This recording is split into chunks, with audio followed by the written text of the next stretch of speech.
भाजपा कल से संकल्प यात्रा निकाल रही है, जिसकी तैयारी को लेकर बाबूलाल मरांडी ने आज प्रेस कॉन्फ्रेंस किया। मौके पर उन्होंने मुख्यमंत्री हेमंत सोरेन को घेरने का भी काम किया। क्या कुछ उन्होंने कहा, आइए आपको सुनाते हैं। सम्मानित करना तो दूर के बल्कि उनको तिरस्कृत करना है। समाज उठ खड़ा हो, इस प्रकार की उन्होंने आह्वान किया। आज अगर हम झारखंड के परिदृश्य में नजर हम डालेंगे तो यहां तो भ्रष्टाचार ही भ्रष्टाचार और सरकार द्वारा प्रायोजित भ्रष्टाचार। अफसर आज इस राज्य में बेलगाम है, कहीं भी लूटने में लगे हुए, उनको पैसा लेने में भी कोई डर नहीं है। चाहे वो थाना में हो, चाहे अंचल ऑफिस चले जाइए या किसी भी विभागों में आप चले जाएं, तो सारे लोग आकर के बताते हैं कि भाई अगर आप कुछ भी कहेंगे तो साफ कहता है जहां जाकर के आप कंप्लेंट करना है, शिकायत करना चाहिए। काम अगर कराना है तो आपको पैसा तो देना ही पड़ेगा।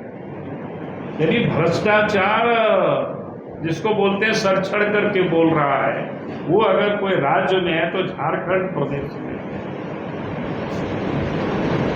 तो इसलिए भारतीय जनता पार्टी का ये संकल्प यात्रा है कल 17 तारीख से, और ये यात्रा भी वहां से प्रारंभ हो रही है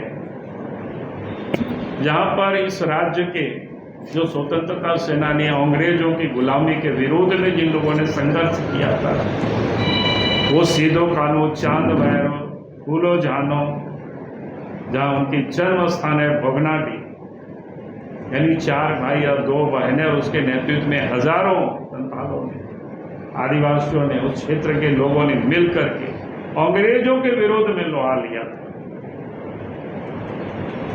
वो साहेबगंज जिला के बरहेट विधानसभा के भोगनाडी गांव। तो यह संकल्प यात्रा वहां से प्रारंभ होगी, उनके प्रतिमा में फूलमाला चढ़ाकर। यानी आज जिन लोगों ने इस देश की स्वतंत्रता के लिए अपनी सर्वस्व बलिदान दिया,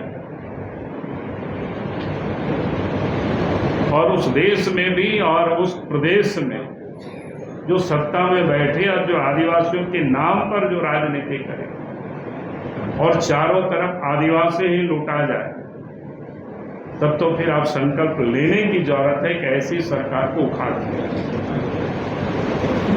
क्योंकि भ्रष्टाचार भी इस राज्य में इस कारण से है क्योंकि राज्य में जो मुख्यमंत्री है वो भी कोई आदिवासियों को नहीं छोड़ा।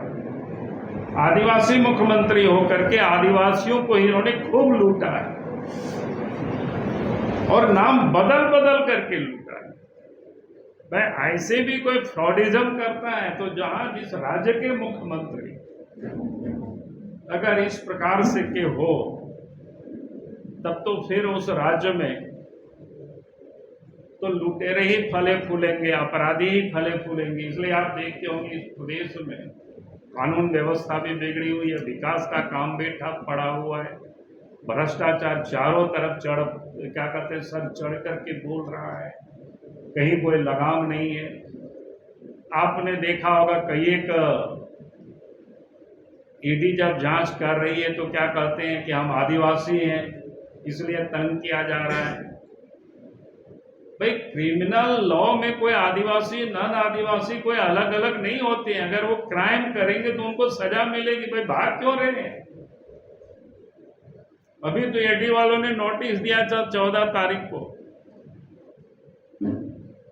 तो ये अपने को मसीहा कहते हैं। कैसे मसीहा आदिवासी के? भाई अगर आपने कोई पाप नहीं किया है, कोई गलत नहीं किया है, तो लिखित में क्या जाकर के बता दीजिए। जो पूछता है वो सवाल का जवाब आप बता दीजिए कि हमने गलत नहीं किया है। एक तो यहां गड़बड़ी भी करेंगे, सीना चोरी भी करेंगे, तो ऐसा कैसे चलेगा? जो राज्य के मुख्यमंत्री इस प्रकार से गड़बड़ी करता हो और उसमें केस में कैसे ये करने के लिए बड़े बड़े वकील को लाते हैं अपनी चोरी से क्या करते हैं उसको बचने के लिए। भाई आखिर इतना डर क्या है? आज तो मैं एक खातिर उदाहरण में आप सब लोगों के सामने लाता हूं कि भाई ये संकल्प यात्रा क्यों है। क्या इस प्रकार के मुख्यमंत्री झारखंड में बने रहेंगे तो झारखंड का क्या हाल होगा? तब तो झारखंड में कैसे ये सीओ बीडीओ डीसी, एसपी या थानेदार, ये सब तो लूटेंगे ही इस राज्य को। जिस राज्य के मुख्यमंत्री फ्रॉडिज्म करता हो, उसका मैं एक उदाहरण बता रहा हूं आप सब लोगों को। मेरे पास एक कागजात, ये जमीन इन लोगों ने लिया है।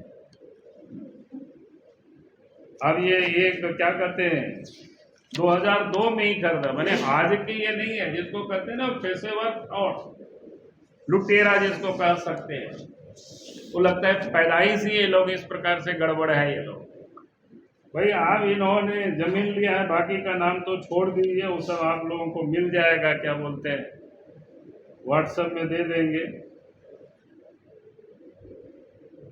हेमंत सोरेन का नाम तो आप सब लोग सुने हो, लेकिन शायद हेमंत कुमार सोरेन का नाम नहीं सुने हो। इसमें लिखा हुआ हेमंत कुमार सोरेन, मैंने कुमार लगा दिया बीच में।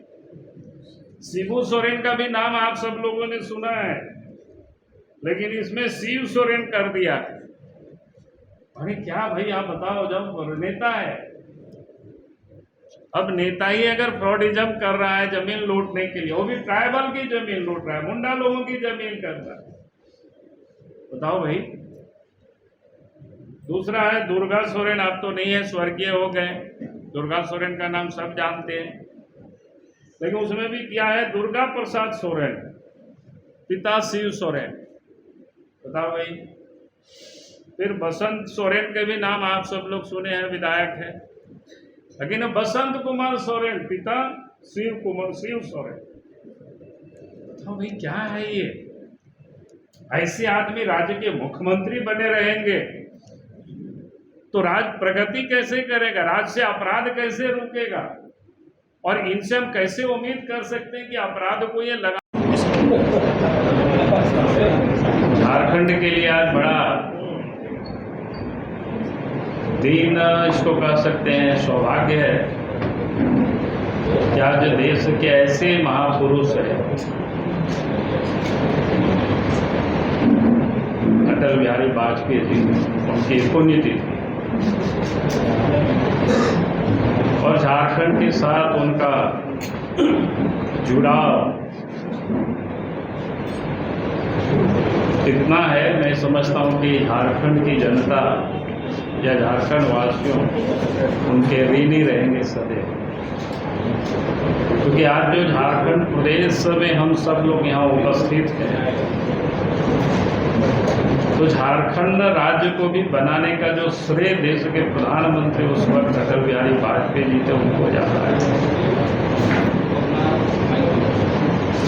क्योंकि अलग राज्य की मांग आज से नहीं बल्कि वर्षों से, वर्षों ही नहीं, स्वतंत्रता के समय से ही झारखंड राज्य की मांग चल रही थी। यहाँ से आंदोलन हो रहा था, आंदोलन के अग्रिम पंक्ति में यहाँ के आदिवासी भाई बहनें हुआ करते हैं,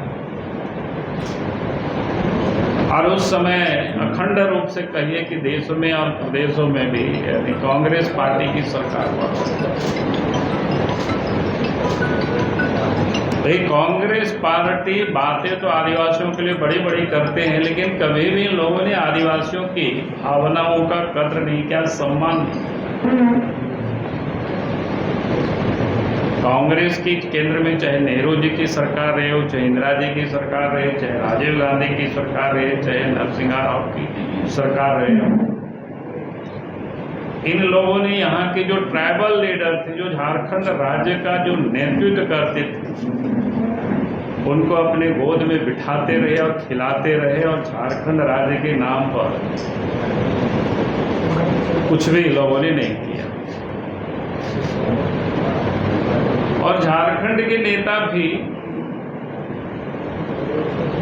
यानी जिन लोगों ने राज्य नहीं बनाया, कि उनके साथ ही वो रहे, चूंकि उनको थोड़े बहुत पैसे से उपकृत करते रहे या कुछ पदों से भी उपकृत करते रहे।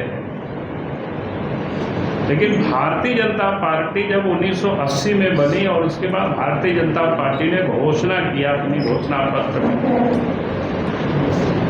कि जब भारतीय जनता पार्टी के नेतृत्व में केंद्र में सरकार बनेगी तो हम अलग झारखंड राज्य बनाएंगे।